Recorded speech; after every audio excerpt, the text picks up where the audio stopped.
The beauty of this ratio is that कि हम sales बढ़ाना चाहते हैं और रिसीवेबल कम करना चाहते हैं, तो उससे इसका इफेक्ट क्या होगा? Greater than one. इसका क्या मतलब है कि आपका कलेक्शन कंट्रोल टाइट होता जा रहा है।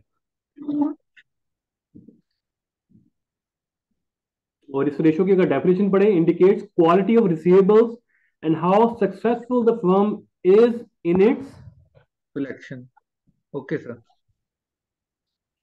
तो रिसीवेबल टर्नओवर का मतलब क्या है? अगर हम इसको आसान अल्फाज में देखें कि आपकी सेल्स आपके अकाउंट रिसीवेबल का कितने टाइम्स हैं, सिंपल।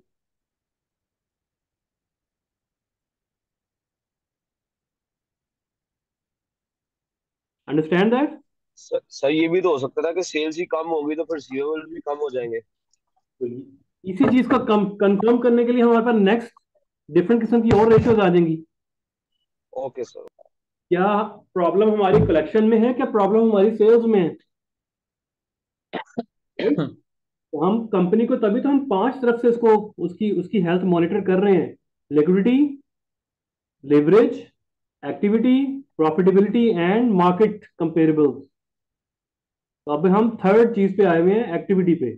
अभी हमने एक रेशियो पढ़ी है, receivable turnover. Next, average collection period,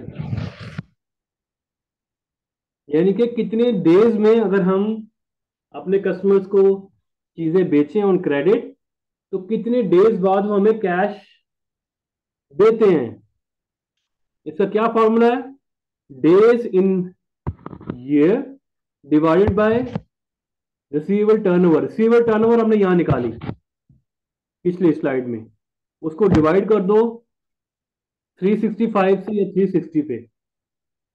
normally हम करते हैं 360 जब हम यूज करते हैं इक्वेशन में, जब हम पावर लेते हैं किसी चीज की वहां पे 365 लेते हैं, और जब हम इसको नॉर्मली यूज करते हैं डिवीजन में तो 360 लेते हैं। पर इस बुक ने हम क्या लिया हुआ है, 365। तो both concept are okay, because इसके पीछे कोई लॉजिक नहीं है। ये एक नॉर्मल कन्वेंशन चला हुआ है पूरी दुनिया में कि अगर हम ये वैसे यूज करने हैं डेज डिवीजन के लिए तो हम 360 यूज करेंगे, लेकिन अगर हम पावर लेंगे किसी किसी चीज की डेज के लिए, तो फिर हम जैसा इंटरेस्ट की कंपाउंडिंग करेंगे तो हम 365 ले लेंगे। तो इससे कोई फर्क नहीं पड़ेगा, राइट? तो साल में कितने डेज हैं? अच्छा, कुछ बुक्स कहेंगी भाई ये डेज में तो भाई हॉलीडेज भी शामिल हैं, तो आप उसमें उसमें तो ऑफ कोर्स आपकी कोई कलेक्शन नहीं होनी।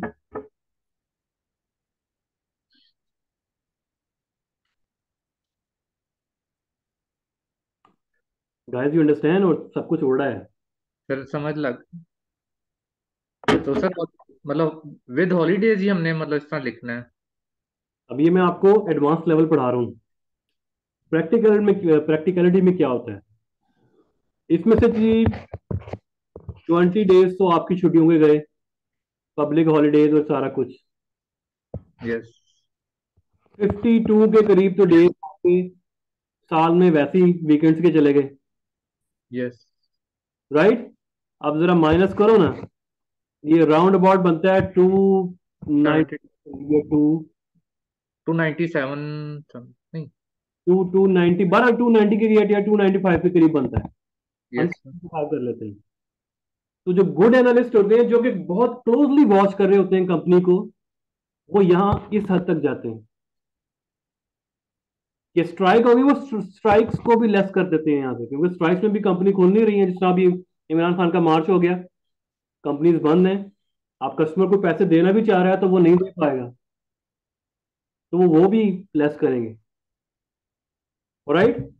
तो मैं ये यहाँ पर आपका माइंड जो थोड़ा सा वो मैं मजीद ओपन कर रहा हूँ कि ये हार्ड एंड फास्ट रूल नहीं है, right?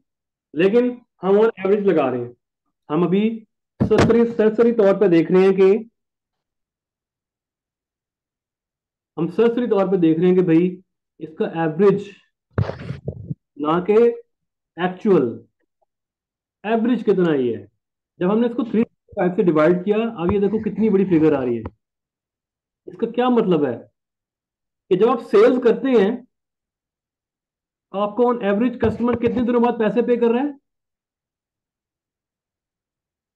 65। 65 means more than 1 month, 2 months। 2 months।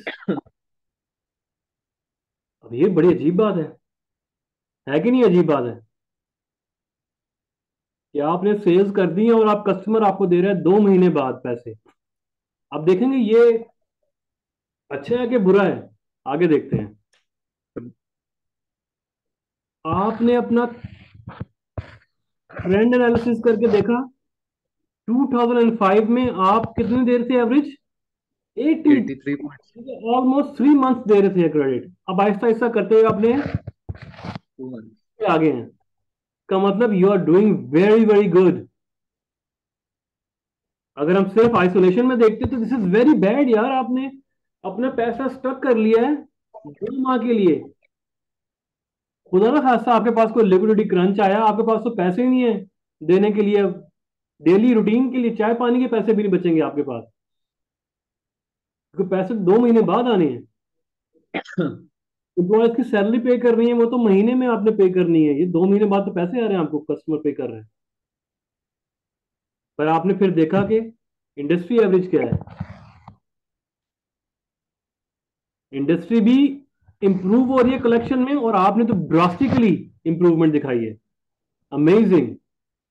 यहां पर क्लैपिंग होगी भाई जनाब आपके लिए, मैनेजर साहब आपने बहुत अच्छा काम किया। यहाँ पे आपको बोनस बोनस भी मिल सकता है। देखें सिर्फ 2 सालों में आपने क्या किया, पूरा 1 महीना कम कर लिया आपने, और ये बहुत बड़ी बात है, बहुत बड़ी बात है। अच्छा अब यहाँ पे मजीद आपका माइंड खोलते हैं। ये भी एक वजह हो सकती है कि आपकी चीजें बिकी नहीं। कस्टमर कहेंगे यार इन्होंने इतनी टाइट पॉलिसी कर ली है, अब हमारे हम तो भाई दूसरों से आराम से लेते थे, ये 3 माह का हमें क्रेडिट मिलता था, अब हम खुद फंसे हुए हैं कि हम इनकी चीजें लेके बेचें फिर आगे फिर इनको पैसे दें, इन्होंने तो इतना टाइट कंट्रोल कर लिया भाई, हम तो नहीं खरीद रहे आपसे। इस ये भी वजह हो सकती है कि आपकी इन्वेंट्री बिकी नहीं है। अब ये आपको देखना पड़ेगा, मैनेजमेंट के एनुअल रिपोर्ट में पढ़ना पड़ेगा कि वो किस तरह से देख रहे हैं, कोई बहुत बड़ा ऑर्डर तो नहीं आ गया। अगर बहुत बड़ा ऑर्डर नहीं आया तो फिर क्या वजूहत हैं, ये हो सकता है पॉसिबिलिटी कि इन्होंने कलेक्शन पीरियड बड़ा टाइट कर लिया हो और कस्टमर डिस्करेज हो गए हो ज्यादा क्रेडिट पे चीजें उठाने के लिए। लेकिन जब आप देखते हैं यहाँ पर कि आपका इंडस्ट्री का जो एवरेज है वो कितना है, 65 डेज, और हमारा भी 65 डेज है। तो पहले आप तो ज्यादा लिवरेज दे रहे थे कस्टमर्स को, आपकी तो सेल्स बढ़नी चाहिए थी यहाँ पे और बढ़ी भी होंगी। और अगर आपकी अब सेल्स थोड़ी सी कम होंगी तो फिर इतना ज्यादा फर्क नहीं पड़ना चाहिए, अभी फिर भी आप इंडस्ट्री के इक्वल ही हैं। थोड़ा सा फर्क पड़ना चाहिए, ज्यादा फर्क तो नहीं पड़ना चाहिए। 3 साल भी तो हो गए ना, Yeah। कस्टमर्स को भी आदत होगी, आपकी भी प्रोडक्ट भी नॉर्मलाइज होगी मार्केट में कि यार कोई बात नहीं, अगर आप न्यू आए थे मार्केट में भी तो आप ज्यादातर अपने कस्टमर को कहा फिलहाल यार आप ये मेरा चीजें वगैरह प्रोडक्ट खरीदो, पेमेंट आप 3 माह बाद कर देना, नो प्रॉब्लम। फिर आपकी एक्सेप्टेबिलिटी बढ़ी मार्केट में, आपका ट्रस्ट बढ़ा, कस्टमर्स ने आप पे एतमाद करना स्टार्ट किया, आपने कलेक्शन पॉलिसी टाइट करना स्टार्ट कर दी, नो प्रॉब्लम। इंडस्ट्री की एवरेज है, या तो 20 डेज तो नहीं कर दिया आपने अचानक से जो आपकी ड्रास्टिकली सेल्स कम हो गई और आपकी अर्निंग गिर गई हो। उसका मतलब है यहाँ पर तो भाई आप ठीक जा रहे हैं, कोई बहुत बड़ा मेजर प्रॉब्लम यहाँ पर नहीं आया। आगे देखते हैं। अब बात करते हैं पेएबल टर्नओवर की। ये तो था कि कस्टमर आपको कितना पैसा देता है, अब हम देखेंगे कि आप कितनी जल्दी सप्लायर को पैसा दे रहे हैं। अब उसकी तरफ जा रहे हैं हम। तो पेएबल टर्नओवर, मैंने क्या कहा था, जहां भी टर्नओवर आए, टर्नओवर वहां पर क्या हो जाएगा, हमारे पास सेल्स सेल्स। न्यूमिनेटर में आ जाएगी, राइट। लेकिन ये है पेएबल, इसका जो ट्रू फॉर्मूला वो क्या है, credit purchases divide by accounts payable. लेकिन अगर आपके पास परचेजेस ना गिवन हो तो आप सेल्स को भी यूज कर सकते हैं,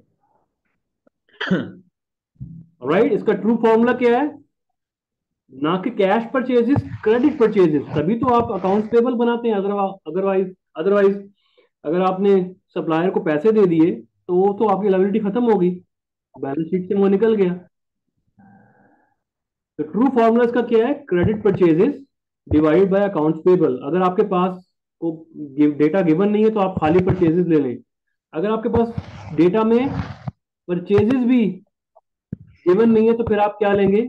आखिरी हल, सेल्स। राइट। अब इधर देखें, ये हमने अज्यूम किए फिगर, बास्केट वंडर्स ने हमें दी भी नहीं। यहाँ देखें अगर आप, ये हमने अज्यूम किए फिगर। अगर फिगर ये हो, इस क्वेश्चन में भी इन्होंने नहीं दी, क्योंकि नॉर्मली नहीं देते, क्योंकि सप्लायर्स आपको मेंशन करने पड़ते हैं अपनी बैलेंस शीट में जी, और स्टेटमेंट्स में कि यार ये हमारे सप्लायर्स हैं, हमें क्वालिटी की चीजें प्रोवाइड कर रहे हैं। तो यहाँ से फिर आप कंपेटिटर्स के उनके कान खड़े हो जाते हैं, यार ये उसको तो इतना क्रेडिट दे रहे हैं, हमें ये इतना देते देते नहीं है। तो फिर उनके पर्सनल रिलेशनशिप खराब होना स्टार्ट हो जाते हैं। अगर आपको ये फिगर मिल जाती है, वेल एंड गुड, तो फिर आप ये यूज करेंगे। अगर आपको खाली परचेजेस मिलते हैं, टोटल परचेजेस मिलते हैं, तो भी गुड। लेकिन अगर आपको सिर्फ और सिर्फ ये दोनों चीजें नहीं मिलती हैं तो आप सेल्स भी ले सकते हैं। और अगर सेल्स ना लें तो फिर आप क्या लें? यहाँ पे सीधा जो क्लोज बनता है वो बनता है CGS, cost of good sold. वो ज्यादा मीनिंगफुल रहेगा। तो मैंने तीनों चीजें आपको बता दी। राइट। सबसे पहला क्या होना चाहिए हमारे पास? फॉरमोस्ट चीज कि हमारे पास क्रेडिट परचेजेस होने चाहिए। अगर ये नहीं गिवन है तो हमारे पास सिर्फ परचेजेस का डेटा होना चाहिए। अगर परचेजेस का डेटा भी नहीं है हमारे पास, तो आप चुपचाप जाएं इनकम स्टेटमेंट में CGS उठा लें। अगर CGS का डेटा भी आपके पास गिवन ना हो तो आप चुपचाप जाएं सेल्स उठा लें। राइट। लेकिन नॉर्मली आपको CGS का डेटा मिल जाएगा। लेकिन अगर हाँ कुछ शॉर्ट सिनेरियो आ जाए कोई, जिसमें आपके पास इनकम स्टेटमेंट ना गिवन हो, तो फिर आप सेल्स उठा लीजिए। राइट। ये मैंने जो आपको सारा कुछ बताया, ये कम से कम I think more than 5 to 6 books consult करके ये डेटा मैंने सारा बताया आपको। कुछ बुक्स में होगा कि नहीं आपने लेने ही क्रेडिट परचेजेस हैं। वाई, वो मैंने आपको बता दिया, क्योंकि आप अकाउंट्स पेबल बना रहे हैं। अकाउंट्स पेबल से क्या मुराद है कि आप ने उधार पे चीजें खरीदी हैं, तो यहाँ पे एप्पल टू एप्पल कंपैरिजन फिर उधार का ही बनना चाहिए ना, कैश बनना चाहिए। फिर एक बुक कहेगी कि भी क्रेडिट परचेजेस तो आपको मिलना नामुमकिन है, बड़े आपको एक्स्ट्रा एफर्ट करनी पड़ेगी, आप सिर्फ परचेजेस ले लें। कुछ कहेंगे यार परचेजेस भी नहीं लेते, ये डेटा काफी सेंसिटिव होता है, मिलता नहीं है आपको, आप कॉस्ट ऑफ गुड सोल्ड ले लें, which is more closer to credit purchases. फिर कहते हैं आपके ठीक है। लेकिन अगर आपके पास कॉस्ट ऑफ गुड सोल्ड भी ना हो तो फिर आप सेल्स भी ले सकते हैं। ये सारे नॉर्म्स इस तक दुनिया में चल रहे हैं। अच्छा, आपने डिवाइड किया, आंसर क्या आया? 16.5। इसको मोर मीनिंगफुल बनाने के लिए हम क्या कर रहे हैं? Payable in days. क्या इसका दूसरा क्या नाम होगा?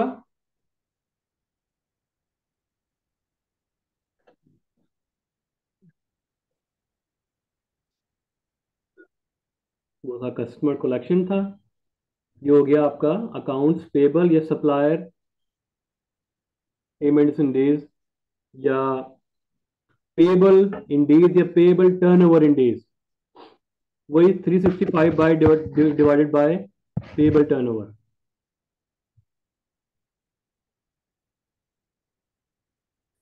22.1 डेज आ गया।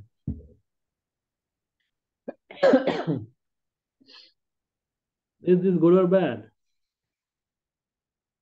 इन isolation tell me, this is the indication of good